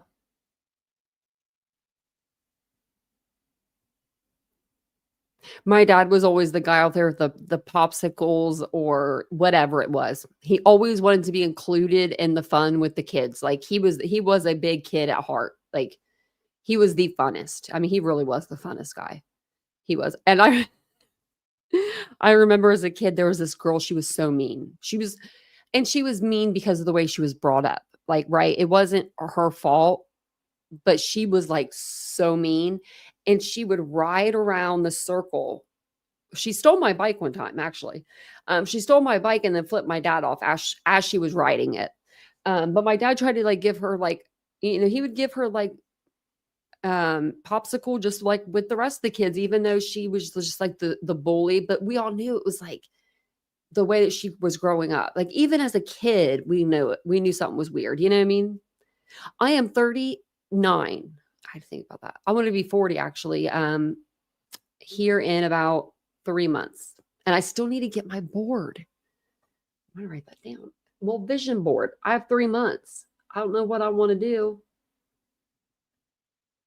but I want to do some stuff before I turn 40. I don't know what I want to do. I don't know yet, but I'm going to do something. Like, I don't know. I guess I could have put like, I want to have this many subscribers by the time I hit 40. I guess I could do like, or you know what I mean? Or like, just like little goals, I guess. But I didn't think about that beforehand. Or, skydive, heck no. Not Cindy, not for me. No, I'm afraid of heights. I'm terrified of heights. Like if I get on a ladder, I mean, it's just trouble. I know, right? That's what I say. Have fun while you can. And hey, Mandy. High maintenance daughter, you can borrow it on you. I would love that, actually. I need a little model for my boutique. Shoot, Mary Beth has all the clothes. That's all I got to do is have her take pictures.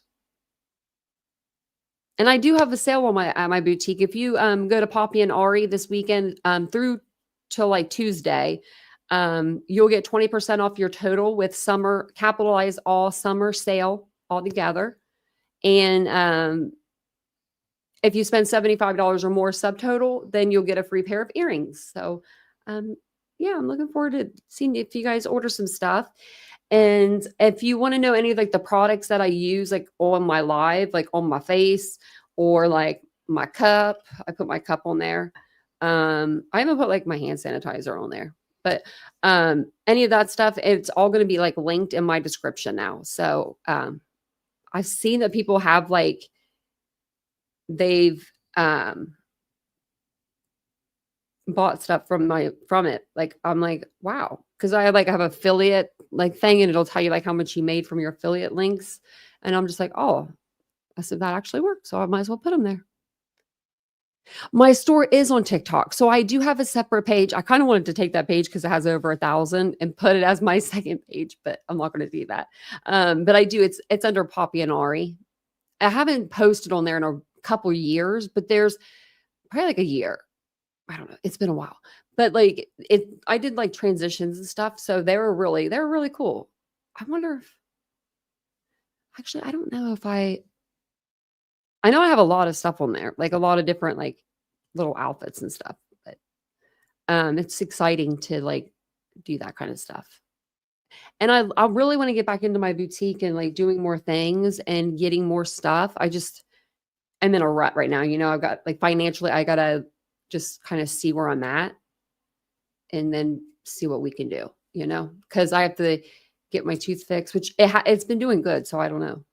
I mean, I'm just praying every day, praying every meal. Like I really am. I'm like praying. I'm like, bless my meal and bless my mouth. So that's what I said, Crystal. Doesn't baby girl look very young?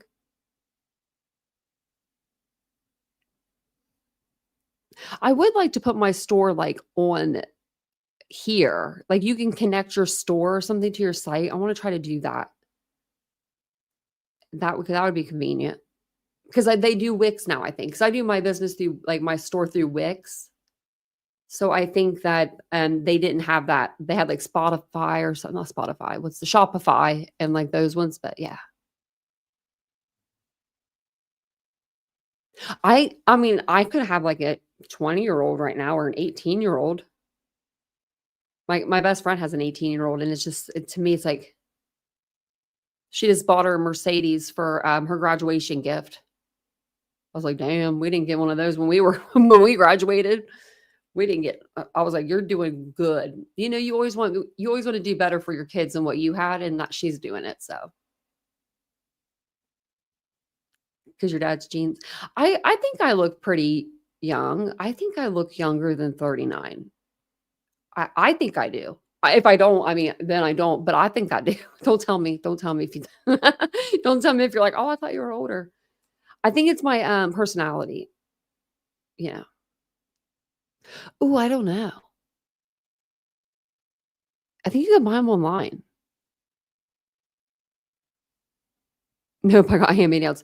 Me too. I paid for my first car. I think Vincent said his parents got him his first car or his car.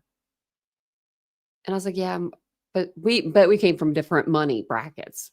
I mean, completely different, way different tax brackets. You know what I mean? Like, yeah, but and we had money, I thought, growing up. So, but I never wanted for anything. I'll tell you that. I never wanted for anything at all. But I never asked for anything. Like after I turned 16 and I got a job, my mom's like, you never ask for anything. And they would get it for me if I asked for it. Like, even if it was something like if it was a car and I think if I would have asked my dad to buy me a car or my mom, I think that they would have figured it out, because my brother's dad, we're half brother and sister, but my dad raised him since he was 2. His dad bought him a car. So I think that I could have got away with being like, well, Tony got a brand new car from his dad. What do I get? I got 2 of you over here. You know what I mean? Like as a kid, you say weird stuff to your parents. So I think they would have probably bought me one, but I just didn't ask. Actually didn't start driving until I was 18. I got my first car. It was a 2009. I want to say 2000, maybe 2005. Had to be 2005 because I was 18. 2005 Grand Cherokee. It was really nice. It was really nice. I could fit all my friends in it almost. Couple in the back, all the way in the back. It was fun. It was fun. It was a fun car, but it was really bad with like the blind spots.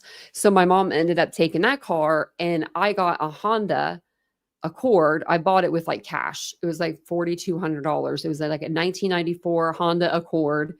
Went back in time a little bit, not as cool as the Jeep, but it got me from point A to point B. And I had that car for a while.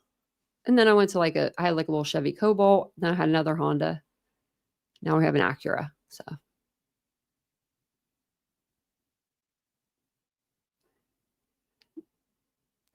Most days you feel like you're 20, man. I've been feeling it.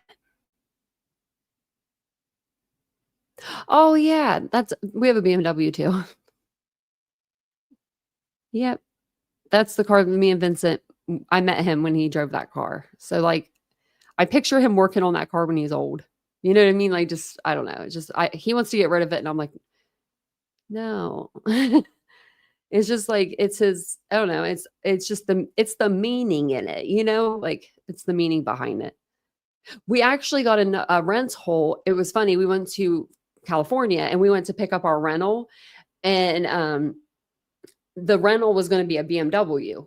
We never thought it would be like literally the same exact car that we own, pretty much, like color and everything. I was like, this looks familiar. So if you see a TikTok and it says that, like, this looks familiar in it, that's the car. It looks. I'm like, this looks exactly like the car that you have. Wow, Mary Beth, that's exciting. And good night, Nancy. Well, I guess I'll jump off of here too. I don't know what time it is. 11:12. It's not too much. Oh, I've been on for 2 hours. My kids want 80s Volvos. They were cool. I wanted a oh damn it, what is it called? You guys would know if I described it. Now I can't think of it. The car that has like the back seat, or like the back of the car is like you could sit in it. El Camino. That's what it's called. I wanted one of those so bad when I was a kid. I thought they were so cool. I was like, I could put my friends in the back. Like, I remember being really little, like 5, 6, 7. I don't know. Just, I mean, little, like a little kid and being like, that car is cool. The El Camino.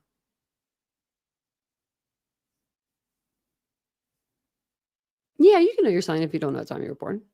I was born around like 8:30 in the morning. My dad knew exactly. I was 21 inches, 7 pounds, something like that. Mary Beth, they did. Yeah. Well, Mia did. Look at her. Her head's like all, oh, there, she's awake. Oh, I just ran into the other dog. The dog didn't even move. I just ran into her. Oh, the new Volvos are really nice, Mr. Rosebud. I would take a new Volvo. They're nice.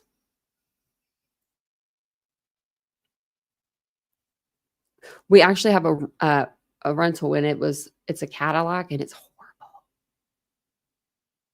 It's horrible. It really is.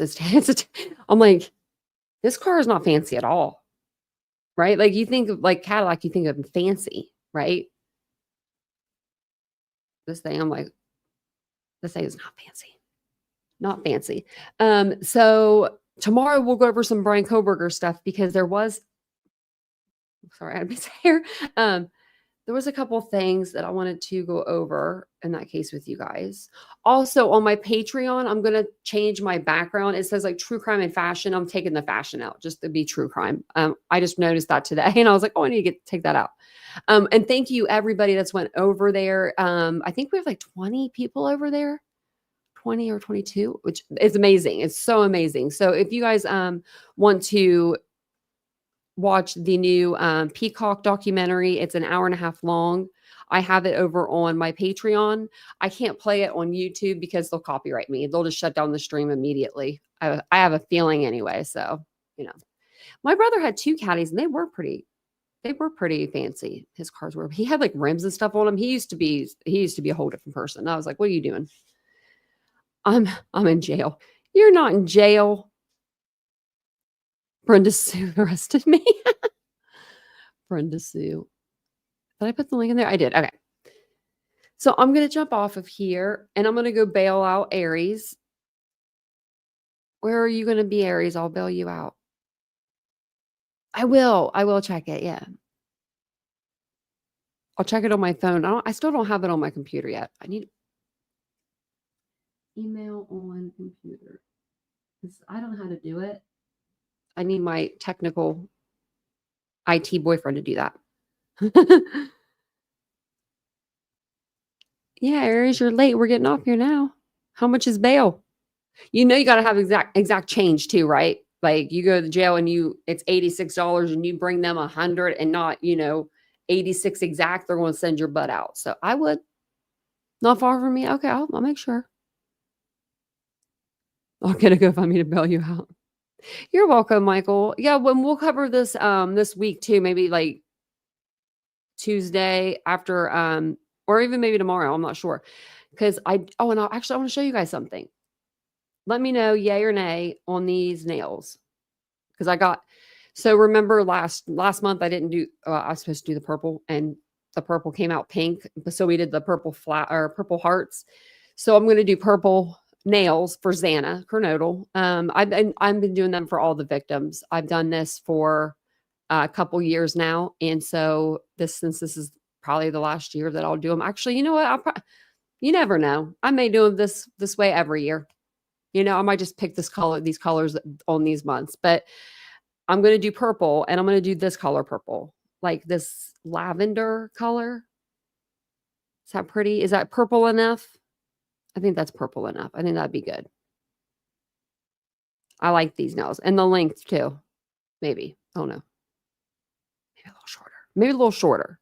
I think this is a pretty color. And purple was her favorite color. I did look it up too. So this is kind of cool that I did the pink with the purple hearts, for June. For June. So since we're in July, I just got these done like a couple weeks ago. So I'm going to go within the next like few days. I might just go tomorrow. I don't know.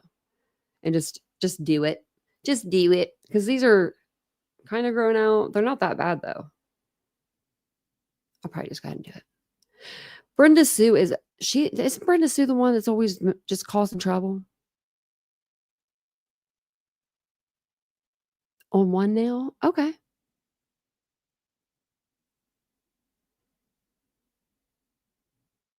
Right, Mary Beth? I know. She's a fake detective. Oh my gosh. Thanks, Ladybug. I thought it was a nice purple too. My mom loved purple. And so it kind of works because my mom's birthday's in July and so is Xana's. So I think that will work. Yeah. Yeah, baby girl. Yeah. Man. And then I still hasn't come to the house yet to get Vincent. I'm just like, I've been waiting for them. Did that lady think? Okay, so I just want to know what ethnicity she thought he was. I just think it's so funny. I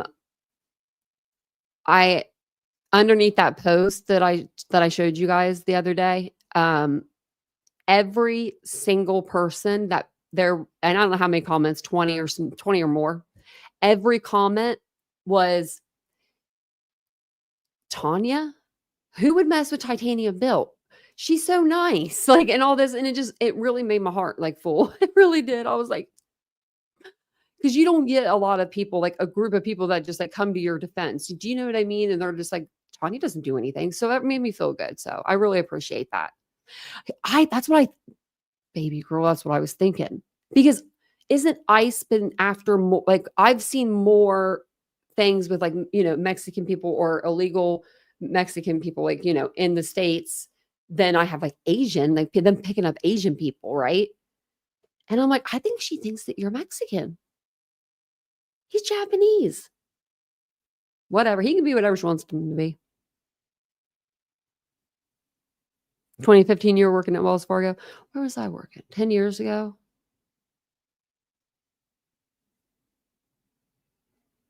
Shit, I don't think I was working because I had a car accident. Nope, I was getting myself better. I was working on myself. And I'm still working on myself, I think everyone needs to work on themselves every day. But thank you guys for being here tonight. I do appreciate you so much. Like I said, if you want to know anything that's like, I use like products on my face or anything like that, I do link them in the description below. I should try to link like my clothes and stuff too, but I don't know if I can do that because you have to like find the exact product. But I will be back on tomorrow. We may do a day live on the other channel. I need to start doing some lives on the other channel. And I want to do them like wherever, like just somewhere different than sitting here, like whether they're like out in the living room or in the bedroom, like in the chair or something. I would just want to do them somewhere else. So if you're not subscribed to my second channel, it's Unfiltered with Tanya. And we're going to start doing some lives over there, just some little like talking sessions and stuff. So thanks again for being here tonight. I do appreciate you guys. I will see you guys all tomorrow. And I will be, I'll be back on at 9:15 p.m. Eastern Standard Time. So I'll see you guys all then. And I hope you guys have a great Monday. So got to go back to work, don't you? We all do, I guess. Not me, technically. I'll be here. But thank you guys so much. I do appreciate it. I'll see you guys all tomorrow night. Have a wonderful evening. Bye, guys.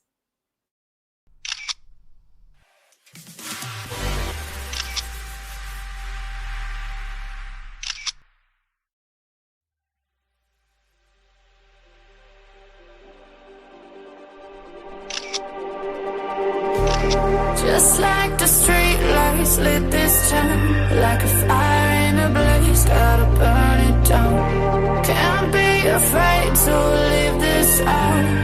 We got this far, don't know how. I see danger in your eyes.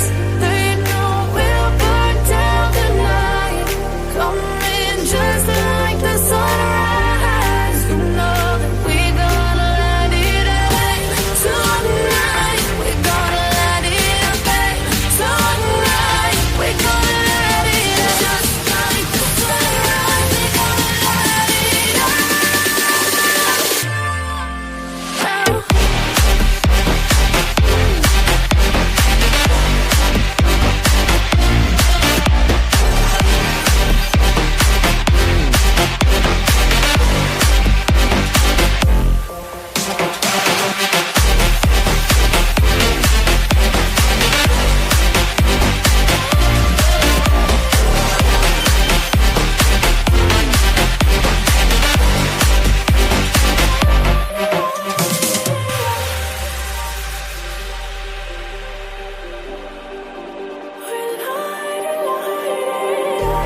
Just like a spark that's breaking out.